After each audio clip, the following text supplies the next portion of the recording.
Okay, so हम आपका motion of a body on a incline plane पढ़ रहे हैं, ठीक है। लास्ट वीडियो में हमने वही किया था आपका, जिसमें हमने आपका एक इंक्लाइन प्लेन पे एक बॉडी को प्लेस किया था, ठीक है। एक इंक्लाइन प्लेन पे हम बॉडी ऐसे रखते हैं, ये इंक्लाइन प्लेन है, ये बॉडी आपके ऊपर से रखते हैं, तो ये बॉडी जो होती है आपकी नीचे ऐसे आती है, मोशन करती है, ठीक है। तो यही हमने देखा था आपका कि हमने यहाँ पे आपका मैंने ऐसे एक इंक्लाइन प्लेन बनाया था। ये इंक्लाइन प्लेन है आपका, ये इंक्लाइंड है कुछ एंगल थीटा से ना, ये हॉरिजॉन्टल प्लेन है, ये आपका इंक्लाइंड प्लेन है, ये इंक्लाइंड प्लेन, ठीक है। ये एंगल कितना यहाँ से आपका थीटा डिग्री आपका यहाँ से एंगल है, ओके। अब यहाँ पे आप एक बॉडी को यहाँ पे प्लेस करते हो, तो ये जो बॉडी है आपकी ये नीचे ऐसे मोशन करती है, फिर इसमें कितना आपका एक्सेलरेशन होता है ना, ये हमने आपका फाइंड किया था, ठीक है। अब यहाँ पे हम केस, ये आपका केस 2 है, ठीक है। केस 1 जो मैंने आपको पिछली वीडियो में कराया था वो आपका केस 1 था, ठीक है। उसके बेस पे आपको न्यूमेरिकल सॉल्व करने हैं। जैसे ये केस आपको सॉल्व कर रहा हूँ, जिसमें जैसे मैं आपको केस जैसे सॉल्व करा रहा हूँ, उसी के बेस पे आपको वो न्यूमेरिकल भी सॉल्व करना है, ठीक है। उसी तरह से आपको न्यूमेरिकल सॉल्व करना है। तो देखिए यहाँ पे ये आपका एक इंक्लाइन प्लेन यहाँ पे दिया हुआ है, यहाँ पे एक इंक्लाइन प्लेन है आपका, और यहाँ पे ये एक आपका पुले लगा हुआ है, यहाँ से एक स्ट्रिंग से आपकी ये स्ट्रिंग से ये बॉडी कनेक्टेड है। ये बॉडी का मास है आपका m1 मास है, ये स्ट्रिंग से लगी हुई है, स्ट्रिंग से फिर आपकी एक और बॉडी यहाँ पे ऐसे कनेक्टेड है। ये इंक्लाइन प्लेन है। देखिए ऐसे केस आप देखोगे, ठीक है, केस 2 है आपका।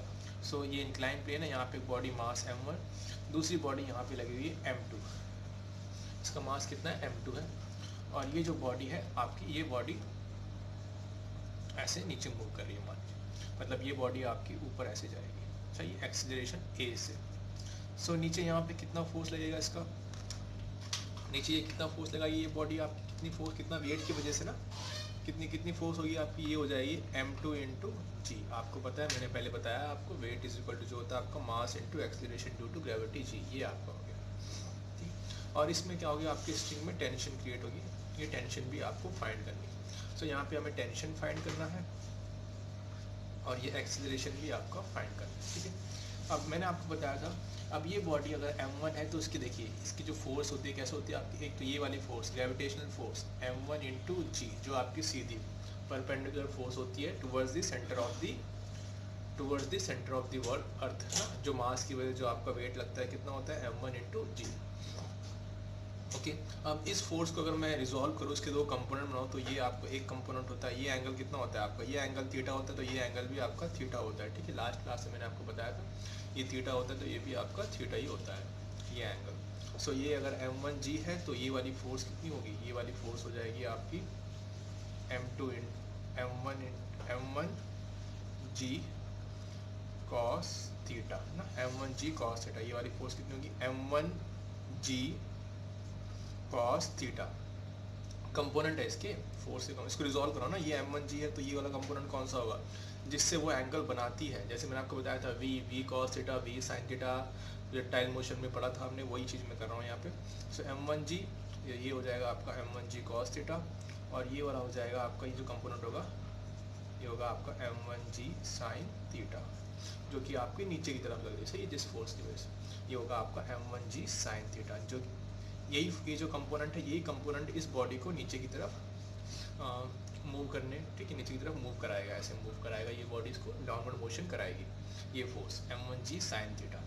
सो मुझे बताया कि जो m1g sin थीटा और जो m1g cos थीटा होता है, ये आपस में परपेंडिकुलर होता है, और इन दोनों को अगर मैं सॉल्व करूँगा तो इनका रिजल्टेंट आपका m1 इंटू जी ही आएगा, ठीक है, ओके। अब आपको T और A निकालना है, मैंने सारी फोर्स यहाँ पे निकाल ली। आपको बताइए m1g cos थीटा, और ये जो रिएक्शन होगा ये R, जो ये देखिए, ये जो बॉडी है, ये बॉडी इस इंक्लाइन प्लेन के ऊपर कितनी फोर्स अप्लाई कर रही है, m1g cos theta, incline plane के ऊपर m1g cos theta force apply कर रही है, तो इस बॉडी को कितनी फोर्स लग रही है, वापस रिएक्शन R, और ये रिएक्शन R और ये m1g cos थीटा क्या हो जाएगा आपका, कैंसिल हो जाएगा, ठीक है। इक्वल एंड अपोजिट है, तो आपका by Newton third law of motion, ये दोनों क्या हो जाएगी आपकी, कैंसिल हो जाएगी। सिर्फ बचेगा यहाँ पे m1g sin थीटा और ये वाली फोर्स, ठीक है, m1g के दो कंपोनेंट, m1g साइन थीटा बचेगा, m1g कॉस थीटा क्या हो जाएगा आपका, कैंसिल हो जाएगा। अब हम यहाँ पे t और a निकाल लेते हैं। आपको फ्री बॉडी डायग्राम बनाना है, उसके बाद ठीक है हम t और a आपका निकालेंगे। ठीक है, तो ये भी तो इम्पॉर्टेंट केस ही है। तो फ्री बॉडी डायग्राम पहले बनाते हैं। देखिए इस बॉडी के ऊपर कितनी फोर्स लग रही है, m1 के ऊपर। अगर मैं यहाँ पे बनाऊँ, ये बॉडी आपकी m1 ऐसे है, एक फोर्स लग रही है, ये फोर्स नीचे की तरफ जो लग रही है आपकी डाउनवर्ड फोर्स जो लग रही है m1g साइन थीटा हो रही है, m1g साइन थीटा लग रही है। फिर ये टेंशन T यहाँ पे, और ये जो बॉडी आपकी ऐसे ऊपर मूव कर रही है कुछ एक्सेलरेशन से, अपवर्ड मोशन कर रही है एक्सेलरेशन, क्योंकि ये फोर्स जो है ये फोर्स ग्रेटर है। ठीक है, केस में आपको दिया है कि जो बॉडी ये m2 ग्रेटर है, m2 ग्रेटर है, इसलिए ये आपकी नीचे वाली फोर्स है जो m2g है वो ग्रेटर है, ये ग्रेटर है, इसीलिए जो बॉडी आपकी ये अपवर्ड मोशन कर रही है। सो हमने इसका फ्री बॉडी डायग्राम बना लिया यहाँ पे m1 का। अब देखिए आपकी टेंशन, ये फोर्स ग्रेटर हुई कि ये फोर्स ग्रेटर होगी। आपको पता है कि ये अपवर्ड मोशन कर रही है, ऐसे अपवर्ड मोशन में जा रही है, तो ये फोर्स आपको पता है T क्या होगी, ग्रेटर होगी। तो ये फोर्स ग्रेटर होगी, सो मैं लिखूँगा T minus m1g sine theta is equal to net force ना, ये फोर्स ग्रेटर फोर्स माइनस, ठीक है, lesser force, greater force minus lesser force is equal to net force ना, mass into acceleration, so m1 into ए। So ये आया आपका first equation, ये आपका फर्स्ट इक्वेशन है। ठीक है, ये आपका इस बॉडी से आपका फर्स्ट इक्वेशन बना। अब सेकंड बॉडी ये वाली लीजिए आप, ये वाली, ठीक है, m2। इसका फ्री बॉडी डायग्राम अगर मैं यहाँ पे बनाऊँ, सो ये आपका m2 होगा, नीचे वाली कौन सी फोर्स होगी, ये होगी आपकी m2 इंटू जी, और ये फोर्स लग रही है आपकी टेंशन T, और ये डाउनवर्ड मोशन कर रहा है ए एक्सेलरेशन से। ठीक है, सो मतलब ये फोर्स ग्रेटर है, m2g ग्रेटर है, तो मैं इसको लिखेंगे m2g माइनस T ना, greater minus lesser force equal to net force कितनी होगी, मास m2 इंटू ए, ये हो जाएगा आपका इक्वेशन नंबर 2। अब इक्वेशन 1 और इक्वेशन 2 हमें मिल गए। अब इन दोनों को सॉल्व करके हम यहाँ से देखिए, दो इक्वेशन है मेरे पास और दो ही अननोन है यहाँ पे, a एंड t आपका अननोन है और 2 इक्वेशन है। तो इन दो इक्वेशन से हम ये दो अननोन्स फाइंड करेंगे। ठीक है, तो फाइंड कर लेते हैं इसको।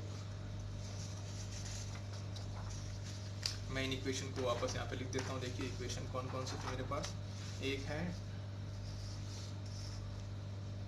t minus m1g sine theta is equal to m1 into a, और दूसरा इक्वेशन है आपका, ये पहला इक्वेशन है, ठीक है, दूसरा इक्वेशन है m2g minus T is equal to m2 into a, ये आपका सेकंड इक्वेशन है। दो इक्वेशन मिल गए हमें। ठीक है, अब इन दोनों को सॉल्व करते हैं। आप चाहे सब्स्टिट्यूशन मेथड लगा लीजिए। ठीक है, मैं क्या करता हूँ, आपका जो फर्स्ट इक्वेशन है, फर्स्ट इक्वेशन में से आपका t की वैल्यू निकाल लेता हूँ। तो फर्स्ट इक्वेशन से t की वैल्यू कितनी आएगी, फर्स्ट इक्वेशन से t की वैल्यू आ जाएगी, t इज इक्वल टू आ जाएगा m1a plus m1g sine theta. अभी जो फर्स्ट इक्वेशन से जो t की वैल्यू आई है उसको मैं सेकंड इक्वेशन में सब्स्टिट्यूट कर देता हूँ। ठीक है, इसको हम सब्स्टिट्यूशन मेथड से कर लेते हैं। आप चाहे कोई से मेथड से कर सकते हो। 10th में आपने बहुत सारे 3 मेथड पढ़े हैं सब्स्टिट्यूशन ना, एलिमिनेशन, आप चाहे कोई से मेथड लगाओ यहाँ पे। तो मैं m2g सब्स्टिट्यूशन लगा रहा हूँ, माइनस t की जगह पे आप यहाँ पुट करिए वैल्यू m1a, इक्वेशन 1 की जो वैल्यू आपने निकाली ना m1a, उसको आप इक्वेशन 2 में पुट कर रहे हो। ठीक है, m1g sine theta is equal to m2 into a. ठीक है, ओके, अब इसको सॉल्व कर लेते हैं और यहाँ से आपका a निकाल लेते हैं। m2g ये हो जाएगा आपका minus m1a minus plus minus m1g sine theta is equal to m2 into A. So जितने भी a के कंपोनेंट है सबको इधर लेके जाइए। तो ये हो जाएगा आपका m2g minus m1g sine theta is equal to m2a plus m1a। So यहाँ पे आप a कॉमन ले लीजिए, ये हो जाएगा आपका m1 प्लस m2। ठीक है, और यहाँ से आप g कॉमन ले सकते हो, तो ये हो जाएगा आपका m2 minus m1 sine theta g। सो आपका a यहाँ पे आ जाएगा, सो a आपका यहाँ पे आ जाएगा m2 minus m1 sine theta into g over m1 plus m2, ये आपका आ गया a। तो यहाँ से आपका एक्सेलरेशन a आ जाएगा। अब एक्सीलरेशन ए आपको मिल गया है, सो आप क्या निकाल लोगे, टेंशन आप निकाल लोगे, ठीक है, टी आप निकाल लोगे। सो ए जो आपने निकाला, अब इस इक्वेशन में टी इक्वल टू क्या था आपका, टी इक्वल टू ये है m1 इंटू ए प्लस m1 इंटू जी साइन थीटा। सो टी आप ए निकल गया है, अब ए की वैल्यू इसमें पुट करोगे, m1 इंटू जो भी ए आपका आएगा, सॉल्व करिए ना, जब आपके पास न्यूमेरिकल होंगे तो आपके पास सारी वैल्यूज़ होगी, तो आपको ऐसे इतना बड़ा इक्वेशन नहीं मिलेगा, आपको कुछ छोटी सी न्यूमेरिकल वैल्यू ही मिलेगी, क्योंकि आपके पास m2 m1 थीटा और g आपके पास सब कुछ होगा। तो आप बस सिंपल ये फॉर्मूला पुट करोगे और आप a निकाल लोगे, ठीक है। सो a निकालने के बाद फिर हम यहाँ से t निकाल लेंगे, आपका इसमें पुट कर रहे हैं m2 minus m1 sine theta, ठीक, g over m1 plus m2 plus m1 g sine theta. तो यहाँ से आपका t भी आ जाएगा। आप चाहे तो इसको सिंप्लीफाई करके स्मॉल इक्वेशन में कन्वर्ट कर सकते हो, लेकिन कोई बात नहीं, इसमें कोई भी आपको डेरिवेशन नहीं पूछेंगे, आपको बस ये सॉल्व करना आना चाहिए, ठीक है। तो आपको ऐसे क्वेश्चंस देंगे, आपको m1 की वैल्यू यहाँ पे मिलेगी, आपको m2 की वैल्यू भी मिलेगी, ठीक है, ऐसे क्वेश्चन, और अब थीटा भी आपको मिलेगा। और आपको पता है, और मैंने आपको बताया था थीटा अगर इंक्रीज़ करेंगे तो आपका थीटा अगर इंक्रीज करेंगे तो आपका m1g साइन थीटा की जो फोर्स है, ये फोर्स आपकी इंक्रीज होगी और बॉडी उतनी ही फोर्स से नीचे आएगी। सो बस यही आपका एक केस था आपका, ठीक है, इसमें ये केस है। इसके बाद फिर मैं आपको बस इसके न्यूमेरिकल्स ही कराऊंगा, ठीक है, इसके न्यूमेरिकल्स करने के बाद फिर हम आपका बाकी टॉपिक्स करेंगे। ओके, सो ये ध्यान में रखिएगा आप। Thank you.